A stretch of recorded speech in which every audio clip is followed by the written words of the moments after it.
ફતેપુર ગામમાં છેલ્લા 5 વર્ષથી ગેરકાયદેસર રીતે રેતીના મોટા ઢગલા કરી સ્ટોક કરવામાં આવતા સ્થાનિક ગ્રામજનો અને મહિલાઓ ભારે હાલાકી ભોગવી રહ્યા છે. ગ્રામજનોના જણાવ્યા અનુસાર રેતી વહન કરતા ડમ્પરો અને વાહનો બેફામ ગતિએ દોડતા હોવાથી માર્ગો બિસ્માર બની ગયા છે. વીજળીના થાંભલાઓ અને પાણીની પાઇપલાઇનો તૂટી ગઈ છે તેમજ પશુઓ પણ ઈજાગ્રસ્ત થાય છે. રસ્તાઓની દુર્દશાને લીધે ટુ વ્હીલર ચલાવવું મુશ્કેલ બન્યું છે અને 108 જેવી ઇમરજન્સી એમ્બ્યુલન્સને પણ પહોંચવામાં કલાકોનો વિલંબ થાય તેવી સ્થિતિ સર્જાઈ છે. આ ઉપરાંત રેતીના સ્ટોક સ્થળે રાત્રિના સમયે અસામાજિક તત્વો દ્વારા દારૂની મહેફિલો અને માંસાહારની પાર્ટીઓ કરવામાં આવતી હોવાથી નજીકમાં રહેતી મહિલાઓ અને દીકરીઓની સલામતી જોખમાઈ છે તેમજ તેમને કુદરતી હાજતે જવામાં પણ ભારે મુશ્કેલી વેઠવી પડે છે. સ્થાનિકોએ આ ગેરકાયદે સ્ટોક તાત્કાલિક બંધ કરવાની ઉગ્ર માંગ કરી છે. ગ્રામજનો તેમજ જાગૃત નાગરિકોએ ખાણ ખનીજ વિભાગ, મામલતદાર, પ્રાંત અધિકારી, કલેક્ટર અને છેક ગાંધીનગર સુધી અવારનવાર લેખિત મૌખિક રજૂઆતો કરી હોવા છતાં ભ્રષ્ટ તંત્ર, હપ્તાખોરી અને કમિશન પ્રથાના કારણે કોઈ જ કડક કાર્યવાહી કરવામાં આવતી નથી, જેના લીધે ખનીજ માફિયાઓ અને બુટલેગરો બેખોફ બનીને કાયદાના ધજાગરા ઉડાવી રહ્યા છે અને સામાન્ય પ્રજા ત્રસ્ત બની છે. રિપોર્ટર મૌલિક દોશી, અમરેલી. અને આયા ટોક બનાવ્યો છે શેનો? રેતીનો. અમાર બેન દીકરીઓને સંડાસ પાણી ક્યાં જવું? બાજુમાં જ રહેવી છે અને અહીંયા જો પ્રોગ્રામ કરે મટનનું, દારૂ, અમાર સંડાસ પાણી ક્યાં જવું? કેટલા વર્ષથી ટોક છે? 5 વર્ષ. શું માંગ શું છે તમારી? વિધુબેન, તમારી માંગણી શું છે આ માટે? અહીંયા હટાવી દો, બંધ કરાવો. અમાર સંડાસ પાણી બેન દીકરીને ક્યાં જવું? તમારું નામ ને શું છે આ પ્રોબ્લેમ અહીંયા? મારું નામ જગદીશભાઈ બચુભાઈ પરમાર અને પ્રતિનિધિ તરીકે અને ગામના નાગરિક તરીકે અહીંયા અવારનવાર અમારે આ રેતીના સ્ટોક થતા હોય અને ગામ લોકો અને બૈરા રહેણાંક વિસ્તારને તકલીફ થતી હોય અને નુકસાન પણ કરે. લાઇટોના થાંભલા ભાંગી નાખે, પાણીની લાઈન તોડી નાખે, પછી ગાવું બેઠીને ગાવુંને ઈજા કરે છે. એટલે અમે અવારનવાર આ ખનીજવાળાને રજૂઆત કરેલી. ઈ તો ઠીક, પણ આ સડકે વાહન હાકે છે કોઈ બેફામ, કોઈ બ્રેક નહીં, કાંઈ નહીં. હવે કોક મરી ગયું હોય તેનું શું અમારે કરી લેવું? અને અત્યારે ટુ વ્હીલ હાલે એમ નથી, એવો રસ્તો કરી નાખ્યો છે. હવે આ ગમે 108 કે આવી હોય તો એ 2 કલાકે તો અમરેલી પૂગે એવો રસ્તો થઈ ગયો છે. અને અહીંના ગામ લોકોને કોઈ પણ પ્રકારનો હેરાનગતિ કરવામાં આવે છે? હેરાનગતિ સાહેબ પૂરેપૂરું. હવે એમાં એવું છે કે અવારનવાર આ રેતી લોકોને કહે અને ડ્રાઈવર તરત એવું કે તમે અમારા શેઠિયાને વાત કરો કે તમને કોણ દબાવે છે નામ નથી તેમ. ભાઈ અમે કોઈ શેઠિયાને ઓળખતા નથી. અમે અને લોકોને અવારનવાર આવા પ્રશ્ન રહે છે તો જેથી કરીને એ લોકો કોઈ હારતા જ નથી કે ભાઈ અમારે અહીંયા તેમ જગ્યા ભાડે રાખી હોય પોતાની હોય એવું વર્તન કરે.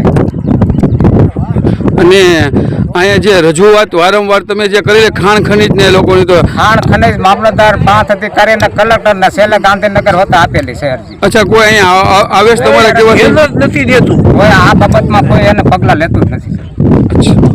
ગુજરાત એટલે ગાંધીનું ગુજરાત, સરદાર વલ્લભભાઈ પટેલનું ગુજરાત.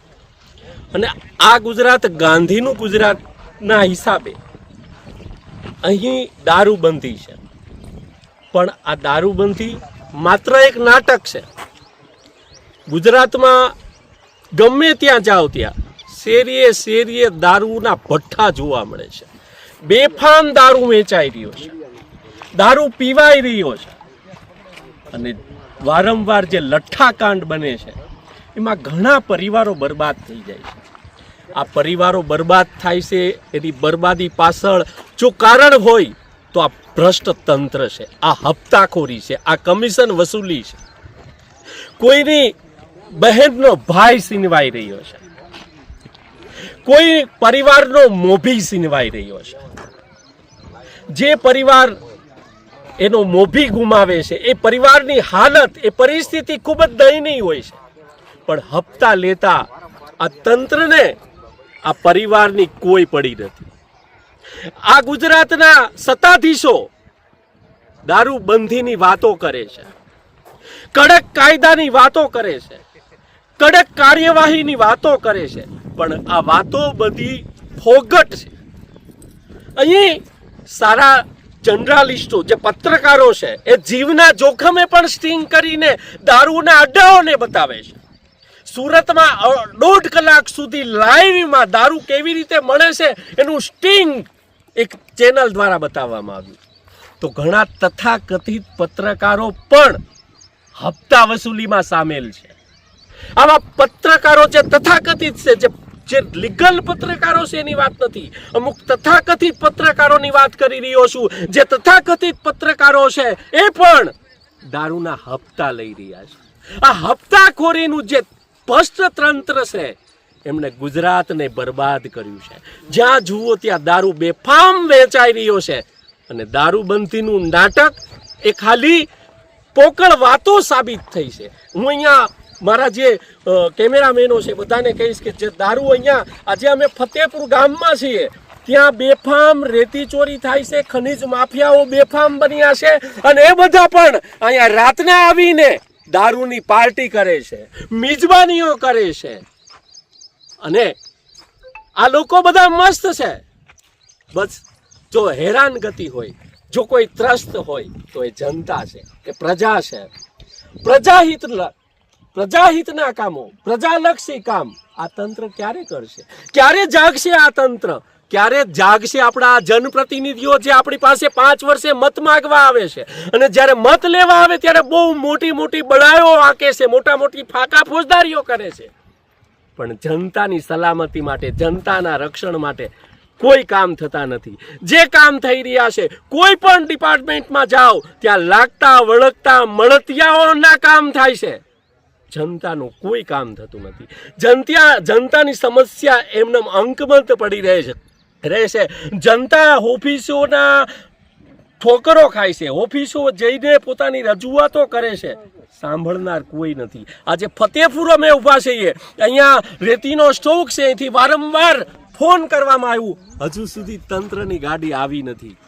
આ બધાય રિશ્વતખોરીઓ, હપ્તાખોરી એ માજા મૂકી છે. એ ખનન માફિયા હોય તોય ભલે, બુટલેગરો હોય તોય ભલે, જ્યાં જુઓ ત્યાં કમિશનખોરી, હપ્તાખોરી જોવા મળે છે અને એનો ભોગ જનતા બને છે.